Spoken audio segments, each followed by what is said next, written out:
Mwijoro ryo ku itariki 14 z'ukwa gatandatu 2026, Minisitiri w'Intebe wa Pakistan Shehbaz Sharif nk'igihugu cy'umuhuza hagati ya Leta Zunze Ubumwe za Amerika na Iran yavuze ko ibihugu byombi byemeranyije ku masezerano yo guhagarika intambara. Muri iyi nkuru tugiye kureba icyo bivuze ku mavuta na peteroli, ese biraza kugabanuka. Turavuga kandi ku nkuru ya Dorcas na Vestine na Murindahabi Irene, ibya miliyoni 60 bishyuzwa bimeze bite? Hari n'amakuru avuga ko hagiye kubaka ikibuga cy'indege cya mbere kinini muri Afurika. Mbere yuko dukomeza, banza ukande like kuri iyi video, ukore subscribe niba utarayikoze.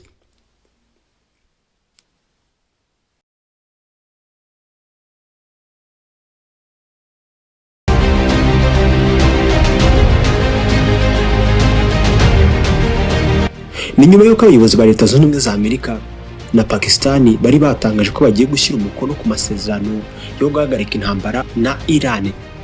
Icyakora bavuga ko Iran itari yemeza ko iri bujye kuyasinya kubera ko muri iki gihugu bakomeje kuyamagana. Minisitiri Shehbaz Sharif wa Pakistan yavuze ko nyuma y'ibiganiro bikomeye byahuje impande zombi, ibihugu byemeje cyangwa se byiyemeje umushinga w'amasezerano yo guhagarika intambara. Ati impande zombi zemeje guhita zahagarika ibikorwa bya gisirikare mu buryo bwa burundu, harimo no guhagarika imirwano muri Liban. Umuhango nyirizina wo gusinya amasezerano uzaba kwa gatanu tariki 19 z'ukwa gatandatu mu Busuwisi. Minisitiri Shehbaz Sharif yashimiye Amerika na Iran kuko babiyemeje cyangwa se byariyemeje gushaka igisubizo gihagarika intambara hisunzwe uburyo bwa diplomasi cyangwa se ibiganiro. Shehbaz Sharif kandi yashimiye ibihugu byabafashije mu kunga Amerika na Iran, by'umwihariko agaruka ku ngufu cyangwa se ubushake Qatar yabishyizemo kugira ngo ibihugu byombi byumvikane. Ati ndashimira kandi ubuyobozi bureba kure bwa Arabia Saudite na Turkiya cyangwa se Turkiya ku musanzu ukomeye byatanze muri iki kibazo. Minisitiri w'Intebe wa Pakistan kandi yavuze ko ibihugu biri guhuza Amerika na Iran bizafasha mu biganiro bitandukanye bizaba muri iki cyumweru, birimo ibya tekiniki bizabanziriza ishyirwa mu bikorwa by'amasezerano cyangwa se ry'amasezerano.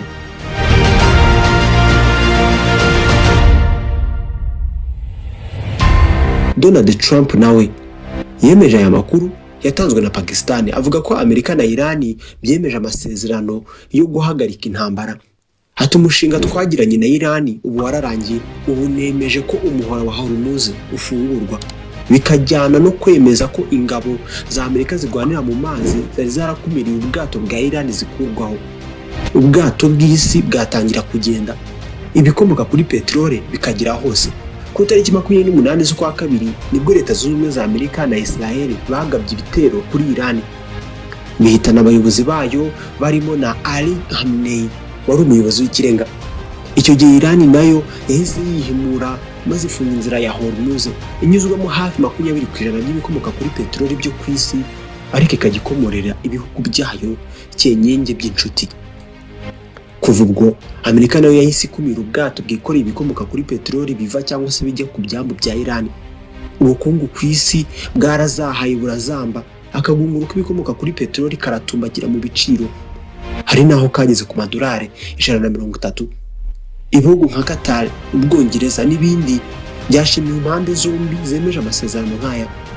Biteganyijwe ko Vice President wa Amerika JD Vance azerekeza i Geneve mu Busuwisi gusinya amasezerano.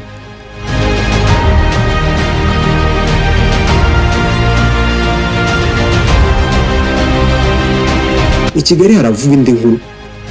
Murindahabi Irene yaba ari kwishyuza Dorcas na Vestine miliyoni 60 koko?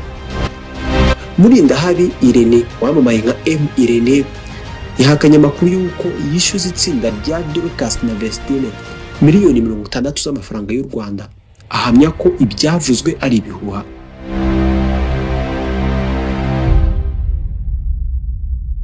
Ibi Murindahabi Irene yabigarutseho mu kiganiro cyihariye yagiranye n'ikinyamakuru Igihe, ubwo yarabajijwe niba gutandukana kwe n'aba bakobwa yari asanzwe afasha byaba bibasize mu mpaka zo kwishyuzanya. Ahangaha Murindahabi Irene yagize ati ibyo ni ibihuha, biratangaje ko umunyamakuru yabyuka akavuga ibintu bitari byo, nyemfata nko kumparabika. Mu by'ukuri abakobwa amasezerano yabo yari yararangiye kandi twari tutarasinya andi, bisobanuye ko buri wese yari yemerewe amahitamo ye. Irene yahakanye amakuru yo kugwatira indirimbo za Dorcas na Vestine, ahamya ko ntacyo zamumarira cyane ko adasanzwe anaririmba we. Yongera gushimangira ko ntacyo abishyuza. Ati twatandukanye mu buryo buri wese yanyuzwe, ntacyo mbishyuza na kimwe kandi nabo ntacyo banyishyuza. Ntekereza ko niyo cyaba gihari twabikemura ukwacu.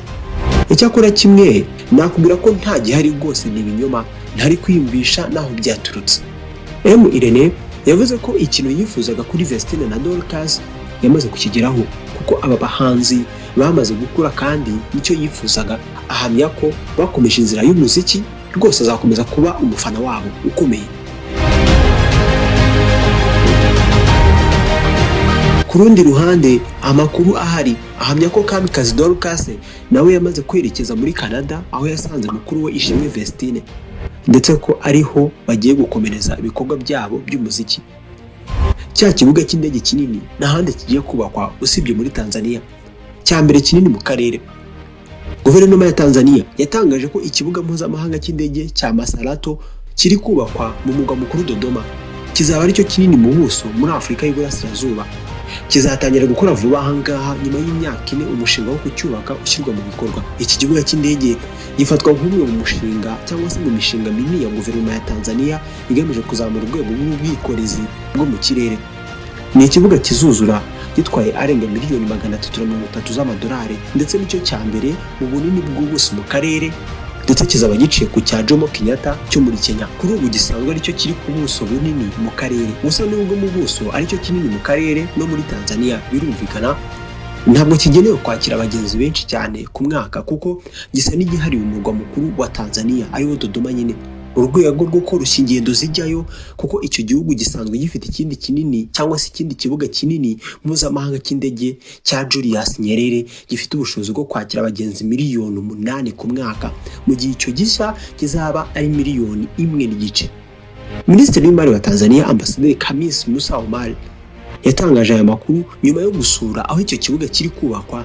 Agaragaza ko imirimo myinshi y'ibanze irimo umuhanda indege zigomba kuzazinyuramo n'ahaparikwa indege hamaze kuzura cyangwa se kurangira. Yavuze ko uwo mushinga watangiye mu 2022 ku bufatanye bwa guverinoma ya Tanzania, Banki Nyafurika Itsura Amajyambere AFDB n'ikigega Africa Growing Together Fund AGTF, ugamije guha Dodoma ikibuga cy'indege kigezweho gishobora guhangana n'ubwiyongere bw'ibikorwa bya leta, ubukungu n'imibereho y'abaturage byiyongera uko umurwa mukuru ugenda nawo waguka. Ati kubera ko Dodoma ari umurwa mukuru w'igihugu, byari ngombwa ko igira ikibuga cy'indege kigezweho gishobora kwakira ubwiyongere bw'ibikorwa by'ubukungu, ibya leta n'iby'imibereho y'abaturage. Icyiciro cya mbere cy'imirimo ibikorwa remezo by'ingenzi by'ikibuga cyamaze kujya ku kigero cya 86.73% byubakwa, mu gihe icyiciro cya kabiri kirimo inyubako z'abagenzi, umunara uyobora urujya n'uruza rw'indege ndetse na sitasiyo z'abashinzwe kuzimya inkongi n'ubutabazi zigeze kuri 75.1%. Ambasaderi Omar yagaragaje ko nikimara gutangira gukora kizafasha kongera ubuhahirane bwa Dodoma n'ibindi bice bya Tanzania ndetse n'amahanga. Gikuru ishoramari rishya kandi gifashe Tanzania kurushaho kugira ijambo mu rwego rw'ubwikorezi bwo mu kirere muri Afurika y'Iburasirazuba.